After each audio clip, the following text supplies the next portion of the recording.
MotorWeek is made possible by Rock Auto, Tire Rack, and Die Hard.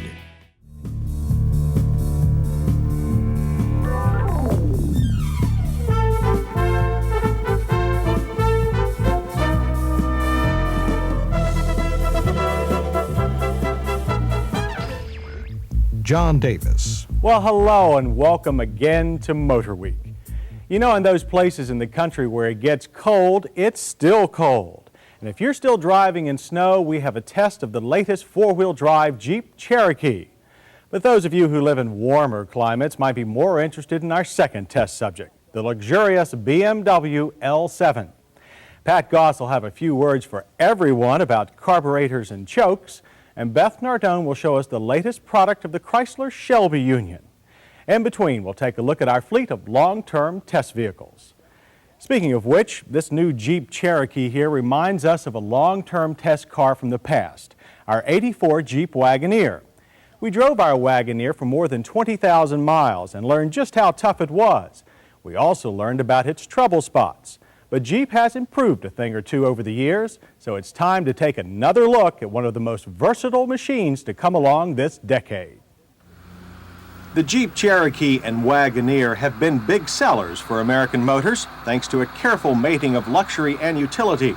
Indeed, when the design first hit the street back in 1984, it came out on top in our comparison of multi-purpose family 4x4s. But good as it is, the Cherokee Wagoneer has come up short in one category: power. The base engine is a 2.5-liter four-cylinder. The optional one has been this GM-built 2.8-liter V6. Problem was the V6 produced less horsepower and only a bit more torque than the 4. So here's Jeep's solution for 1987, an all-new optional 6-cylinder. It's an inline 6 rather than a V6 and measures a full 4 liters in displacement. And to give credit where credit is due, it's an American Motors design. It's pretty much their 4 with 2 extra cylinders, but it is up to date with multi-port fuel injection. The end result is 173 horsepower and, more importantly, 220 pound-feet of torque. That's 79% more torque than the 4-cylinder and 46% more than last year's V6. And to compare apples with bigger apples, the new 4-liter 6 makes 29 more horsepower than the 5.9-liter V8 that moves the mammoth Grand Wagoneer.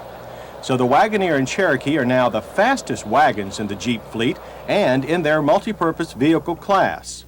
Our Cherokee went through the quarter mile in 17.5 seconds at 77 miles per hour. That's even faster than some so-called sports cars. And so is a 0 to 60 time of 10.1 seconds.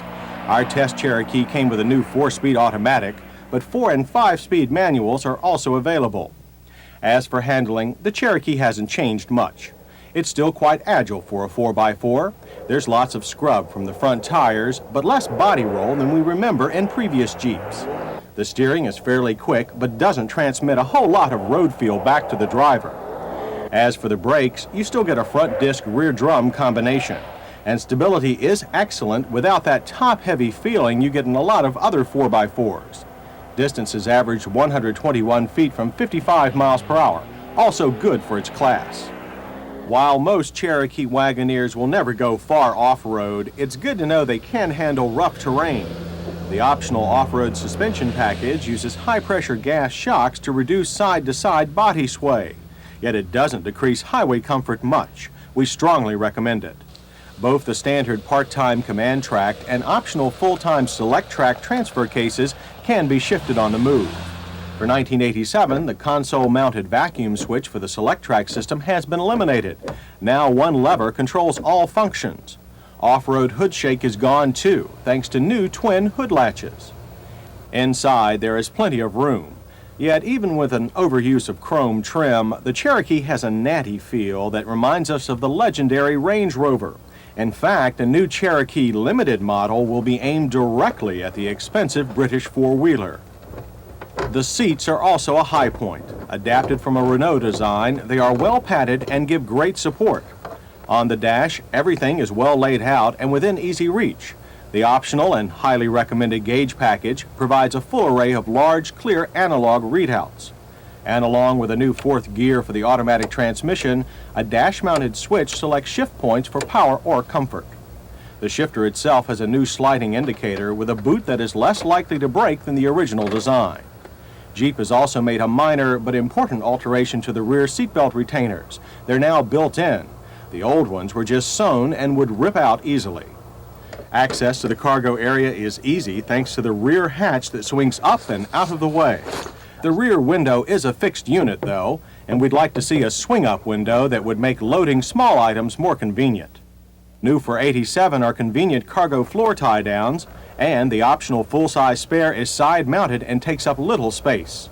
The rear seat folds flat to provide increased cargo space, though we found the release latches don't always work as smoothly as they should. Once you get the seat down, you have all the cargo space for which Jeep wagons are famous. But as for towing, capacity is up to 5,000 pounds thanks to the new engine. The 6-cylinder Cherokee is EPA rated at 16 city and 21 highway. We managed a low 18. Ratings with a manual transmission, though, are a little better at 18 and 23. But if we have one major gripe with the Jeep Cherokee Wagoneer, it's price. With Laredo trim, this Cherokee came in at a hefty $18,805, which puts it out of reach for a large segment of traditional 4x4 buyers. Even so, we like all the things about the Cherokee that we have always liked: the handling, the comfort, and the cargo capacity. And now, thanks to the new 6-cylinder, we can add power to our list of Cherokee hits. We don't like the fixed rear window, and the rear seat latches are difficult to open. Also, good as the Cherokee is, it's quite expensive. But if you're looking for the ultimate combination of family four-door comfort and off-road performance, the Cherokee is still at the top of the hill. And thanks to its new 6-cylinder engine, the climb there is easier than ever.